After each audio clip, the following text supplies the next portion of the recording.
So first off, please ignore my wild ass hair. I haven't washed it in 2 days because I'm trying to preserve the really pretty bright color, and apparently it does this when I don't wash it.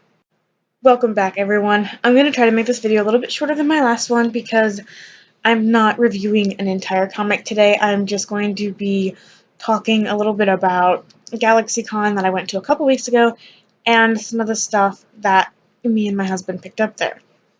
So this was the first time I've ever been to a really big convention. I went to a horror-themed convention a few years ago when I lived in the city, and it was really fun, but it was super small. It was pretty compact into one area.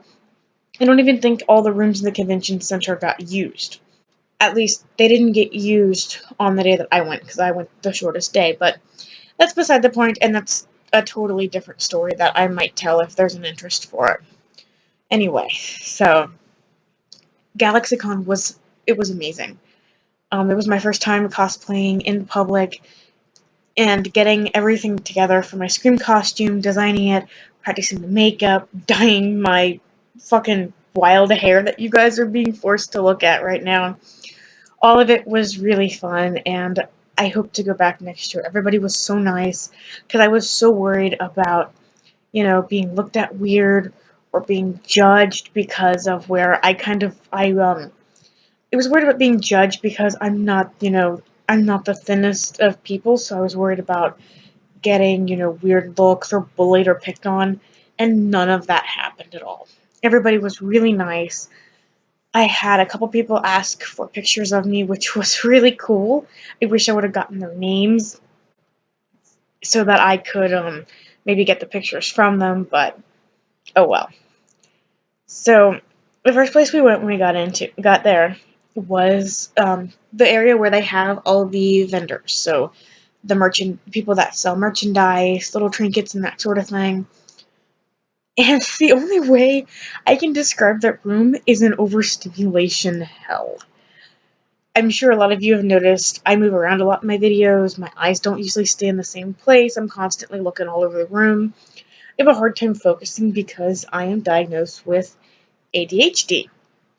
Now, going into a vendor room full of people in bright costumes in a place I've never been, in a place I'm very excited to go to, and in this vendor room is full of all this different stuff and all of it demanding my attention at once because I want to look at everything because there's something over there and there's something pink over there and what's that over there and what's that and what's that. It was like Jack Skellington when he goes to Christmas Town. The whole time I'm going, what's this? What's this? What's this? And it was fun. Like I expected something like that to happen, so I was prepared for it.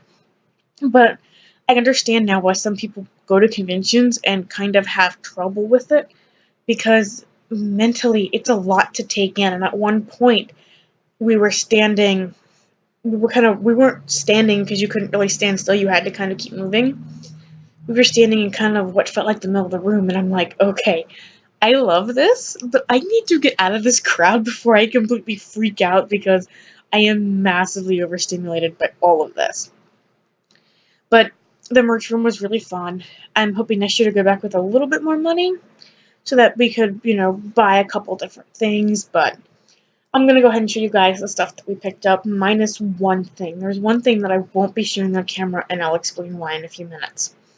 So let's go ahead and dive into that. I'm still split on whether or not this guy is going to live in a plastic prison for his entire existence, which, frankly, if we're talking about Carnage, seems a bit fitting to be trapped in a box forever. But I managed to find this Carnage Marvel Selects figure for about $25, which is a little bit more than I think. Well, it's a little bit less. I'm sorry, it's a little bit less than what it's going for on eBay. And I know it's not going to translate well on this camera because this camera is absolutely horrible. But this is crazy detailed. It's beautiful, and I'm hoping someday that if I get a really nice setup for my figures, I probably will take it out of the box, just because of how cool and how many different parts and how posable this thing is. I know that there is also a Venom Select figure, an Anti-Venom one, and I'm pretty sure there's a Spider-Man one too. But if he ends up living in a box for the rest of the time, it's not the worst thing in the world. It's got a really, really nice box, and it looks good hanging on the shelf. So this was definitely a really, really good find. So the only other thing that we got that wasn't a comic book is a foam sword that we bought for our son. Because I went dressed as Scream, and our son Tyrion went dressed as Spider-Man. So there wasn't a whole lot of things there for him. Most conventions aren't really going to have toys there for a 2-year-old, and a lot of the stuff that we've seen, like the stuffed animals, were a little bit too much out of our price range, and for personal reasons, we're having to kind of set some money back.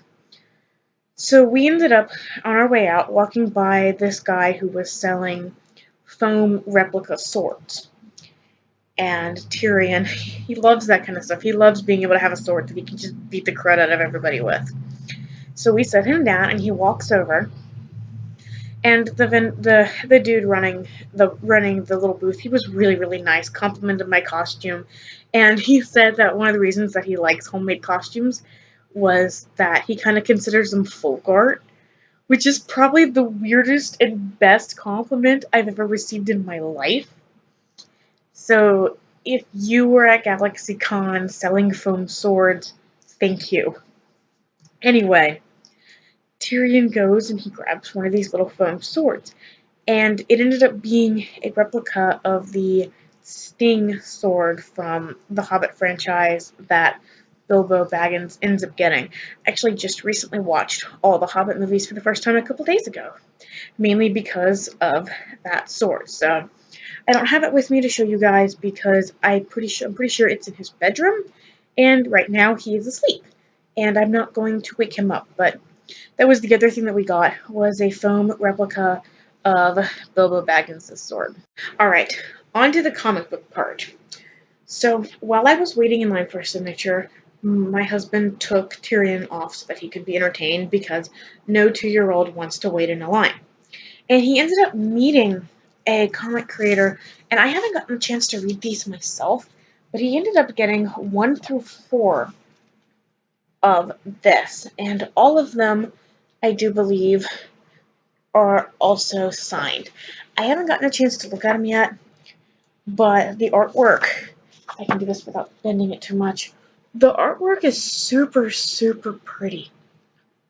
So, like, these are beautiful, and I really need to go ahead and read these tonight, because they look pretty cool, and this is exactly the kind of stuff that my husband is into. So the author really was able to just look at my husband and was like, hey, you seem like you'd probably like my books. You want some? So that was the first comic book thing that we got, and I'm looking forward to reading these. I don't know why I haven't yet. I really probably should do that. So I'm pretty sure I ended up kicking Clayton Crane in the foot. Let me explain. While we were in line, so while we were in line to meet him, and so that I could get his signature, Tyrion was acting up. Nothing too bad, just your typical 2-year-old kind of fussing. So we're playing with him, and we're trying to get him kind of calmed down and distracted, and basically keep him from having a temper tantrum in the middle of this big crowded area. Well, Tyrion, he was kind of playfully kicking both me and my husband. Which, it wasn't a big deal, he wasn't kicking hard. It was fine, we didn't care. So we get up to Clayton's booth, and, he asked me about my costume, and me and him kind of got to talking a little bit about Shriek being in the second Venom movie. And he stops. And he smiles, and he leans over the desk, and he looks down at my son, and he goes, did you just kick my foot? And in about that tone of voice. So, and I want to emphasize that he was such a cool guy about it. He wasn't a dick, he wasn't an asshole, he was amused by it. And, me and my husband, we laughed, and we looked down at Tyrion, and Tyrion's kind of looking at us like, what? What are you talking about? So, Yeah, but there's a continuation to this. We get in line for me to get Donny Cates and Ryan Stegman's autograph, and it clicks in my head that there's no possible way that Tyrion could have kicked Clayton Crane's foot. Because Tyrion's legs aren't long enough. He would not have been able to kick hard enough to reach somebody's foot without one of us noticing, because all the tables had tablecloths on them. I would have noticed the brightly colored fabric moving. So Tyrion's feet aren't long enough, but mine are, as you guys know, especially today since I'm backed up more than I usually am so I can show off some of the stuff we got. I talk with my hands. I fidget. If I'm standing up, I will kind of dance or sway in place, including kicking my feet. So, yeah, I'm pretty sure I was the one that accidentally kicked his foot. Here's the book I got signed. It is at the signature is at the very, very top, and I'm actually planning on getting this framed for obvious reasons. And it was really nice. You know, Clayton was a cool guy. He wasn't pissed or he wasn't mad when my son supposedly kicked his foot, even though we know now it was me. It was me. So that was cool. And if Clayton Crane shows up to another convention, I would definitely like to be able to meet him again, if for no other reason than to be like, hey, I'm sorry, it was me. I'm the one that did it. I'm the one that kicked your foot at GalaxyCon. And that brings us to the last thing that we got at GalaxyCon, which was I was able to get my copy of Absolute Carnage #1 signed by both Donny Cates and Ryan Stegman. And I am so happy to have this. I know that a lot of people didn't like the Absolute Carnage run, and a lot of people don't like what Cates has done with Venom. But overall, I've enjoyed it. I'm still enjoying it. I mean, no run is perfect, and be safe. Right there. Okay. Okay, it's not going anywhere. And of course, no run is absolutely perfect. Every run has its flaws, but it was just so cool to be able to meet them. They immediately recognized who I was dressed up as, said my outfit looked really nice, and I think they said it looked really cool. Took a picture with me. I thanked them for bringing Scream literally back from the dead. And it was just awesome. I hope I get to go to another convention and maybe I can have them sign my entire run next time. Because it was so cool.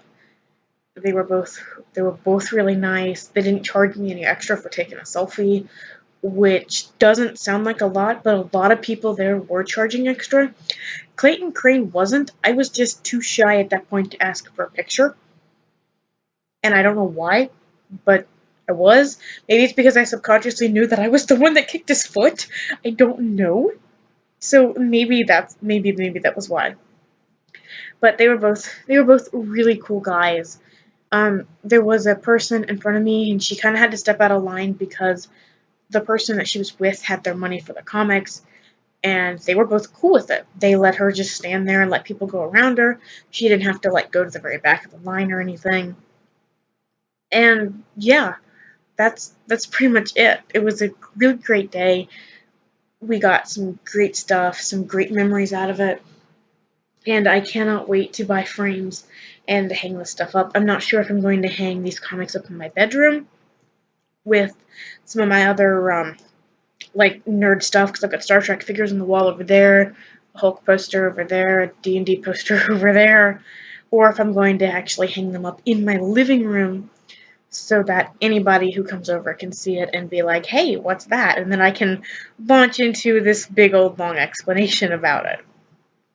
But I hope this video didn't run too long. I have a feeling it's going to because it's taken me a bit to film it. I've had to do a couple different takes, which is why the jump cuts are back, and the jump cuts are probably going to stay It makes it easier on me, it makes it easier in the editing, and I think it makes the videos flow a little bit smoother. So just thank you guys for watching all this. My Let's Talk Scream account is getting pretty close to 1,000 followers. Let me see exactly what it's at. I think it's at 931. So if you're not following that, please do, especially if you like symbiote content, comic book stuff. Yeah, 9:35 actually. So it's definitely up for this morning.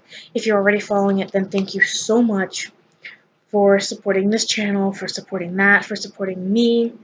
I've also got a Doctor Who page over on Facebook. I'm not as active on that because I'm not super into Doctor Who anymore, which I have my own reasons for falling out of that. They're not reasons I really want to discuss. But you're welcome to follow that because I do still post updates over there as well. But thank you for watching this, and I hope to go to GalaxyCon next year because it was really, really fun. And if you haven't been to a comic convention, I highly recommend it because it's definitely worth the price of admission.